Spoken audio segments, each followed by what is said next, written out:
Hello everyone, Happy New Year. Right, my name's Diane. I garden here in the northeast of England, and today I thought I would give you a January tour of my garden. So come on in, have a look.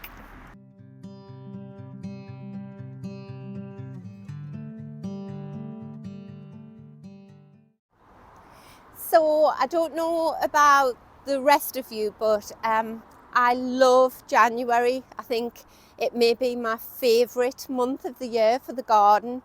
Everything is just, there's so much promise, there's so much to do. I've got lots of plans in my head, what I'm going to do in the garden. And if I haven't got any plans, I make sure I sit with a notepad and I make some plans. So yes, I thought I would just show you the garden in its current state. I don't tidy up for you coming. The borders just look the way they do because they've been through numerous storms, they've had ice, they've been covered in snow for weeks. So if anybody has a new garden, maybe you've just moved into a new house or something, you've got a new garden and you think, oh my goodness, it looks rubbish. Well, most people's gardens do look a bit rubbish this time of year. And all you have to do is look back at a few of my other gardening videos to see how beautiful these borders are. So everything is just sleeping. It's, apart from the bulbs, everything is dormant under the ground, and you just have to believe me when I tell you how beautiful it'll be. So if we look at this part of the garden here, I'm standing on a chamomile lawn, and even in the depth of winter, I think it's 2 degrees today, the smell is beautiful. And I started this lawn off years ago. I got plug plants and just put them in amongst the grass. So that's my chamomile lawn. I've got Weigelia shrubs here. This border here is full of Crocosmia lucifer. It's got oxeye daisies. Every year I tend to sort of work on 2 borders, maybe dig the whole thing out and replant it. This border here is going to get some love and attention this year. So a good tip, whilst I'm showing you around my garden, it might be interesting for you to look at the plants that have gone right through the winter and actually still look good. So things like this New Zealand satinflower here, I've got a lot of them there in a line. Beautiful plant, stays like this right throughout the winter, and then its flowers come up here. They're like a sort of mini Japanese orchid in the spring. Oh, it's gorgeous, beautiful. One of my favorite plants. So that looks good. The buddleia actually still looks good. Whereas if you compare that to something like let's have a look, like this, like the Crocosmia lucifer, you know, you couldn't say that particularly looks good. But if I was to rummage through that, it would be full of ladybirds. I know that they sort of overwinter in it. Already you can see the promise of spring. There are little bulbs coming up here. I recognise that leaf there. Alstroemeria, that's going to be an Alstroemeria. Right, if we come over here, so this sort of brown spiky guy going up the side here is a climbing hydrangea, and these are all the new buds coming out there, and these are the old flowers of last year, so he will be green. That's a really good plant if you want to cover an unsightly wall or anything like that. This border here, we've got oxeye daisies in, we've got lots of hellebores, Christmas roses, another New Zealand satinflower. This area here at the back, this is one of my plans for this year. So this was really a forgotten area of the garden. and I would put all the plants that, you know, when you're splitting plants and you think, oh, well, you don't know who to give it to, but you don't want to throw it on the compost heap. So I would put it in that area of the garden. And it just sort of got left. Well, now I have my beautiful new greenhouse and I'm looking directly into that area now. So all it needs to make it into part of the garden is for me to put a path through. So I've got some old slate tiles in the garage and I'm just going to make like a broken slate path right through the garden. I think that would be really good. Right, so this is another area of the garden which is going to need a lot of attention. We've been building the greenhouse. We started it, I think, November.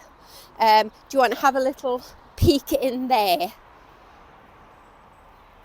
They're all my lovely little seedlings growing away.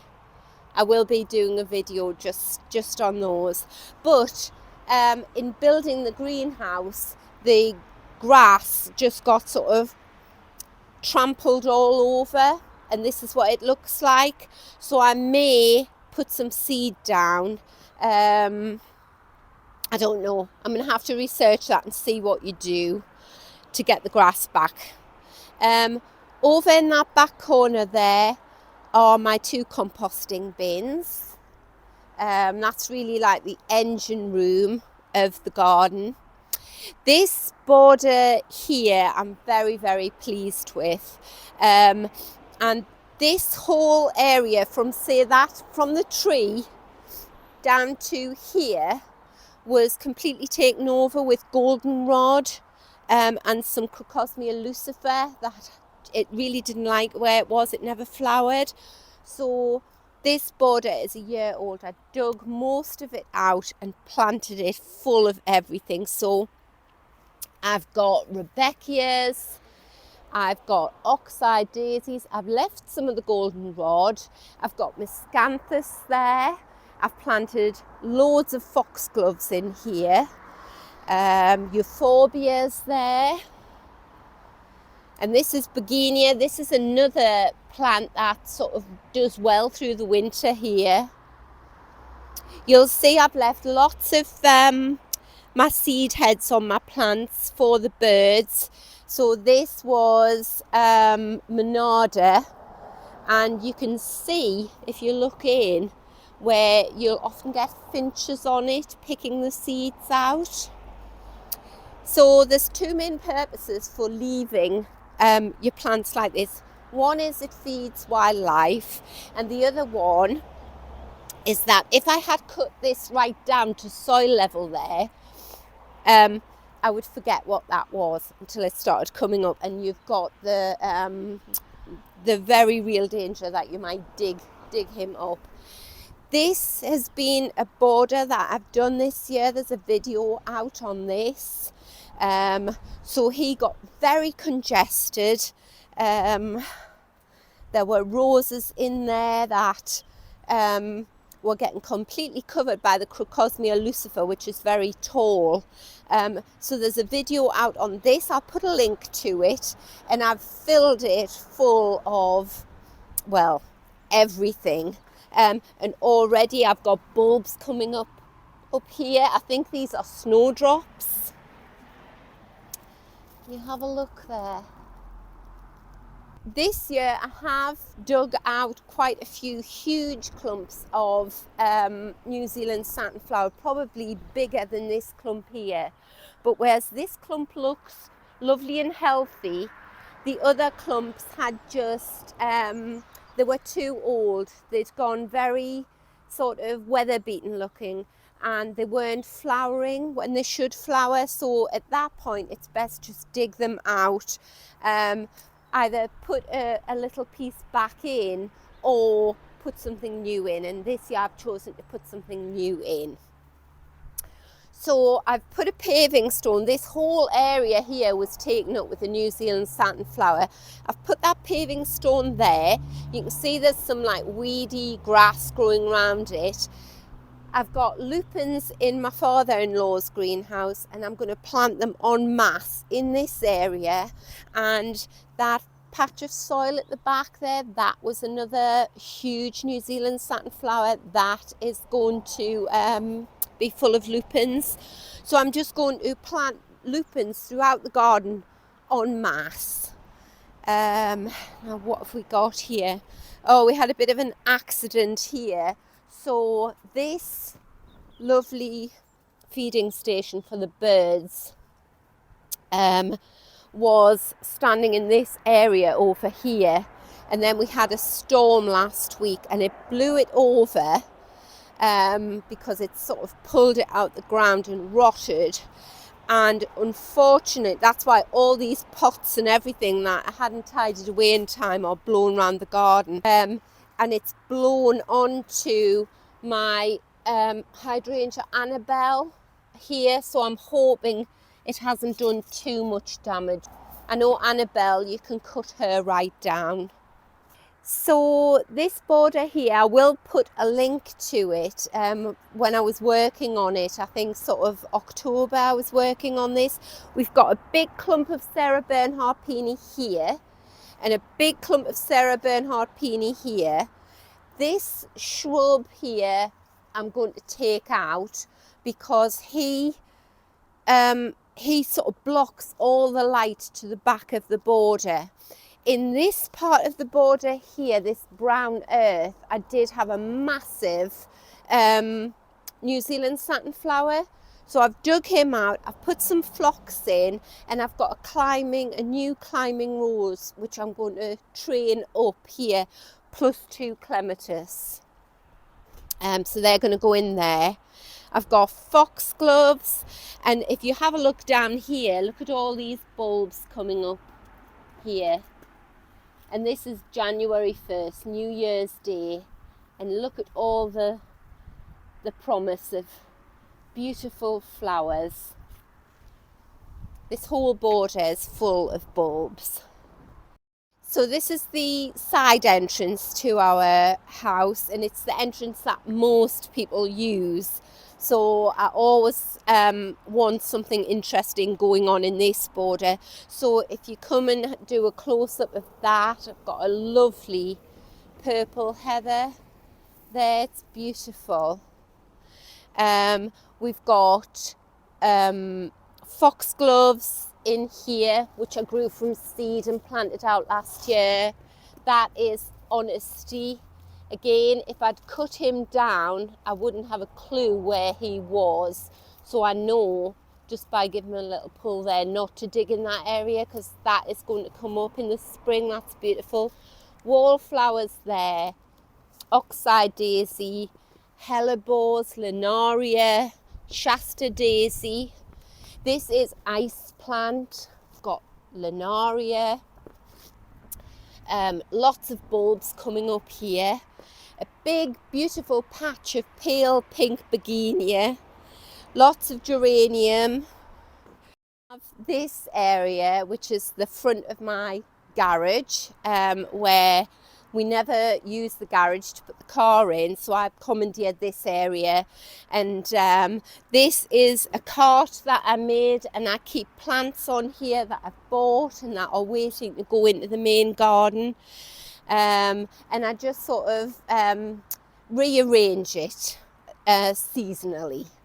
So that's my garden. I have 2 other areas, but I'm not going to show you them because I'm going to do a separate garden tour of those areas at the end of the month. One is through this gate, and it is a small courtyard area.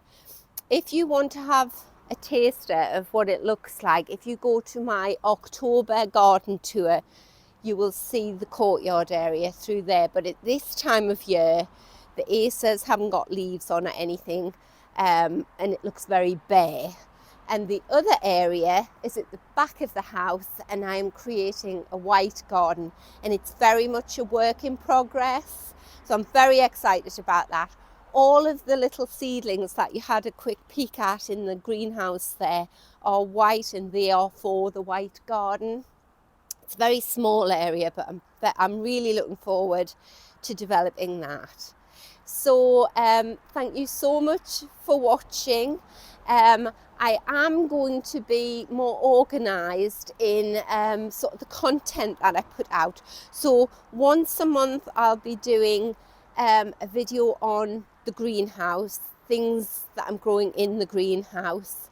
Once a month I'll do the main garden, the perennial borders, and I'll either be, this time of year, the things I have planned are, I've got some bark ordered, so I'll be barking my borders, I'll be mulching them with compost and leaf mould, that kind of thing.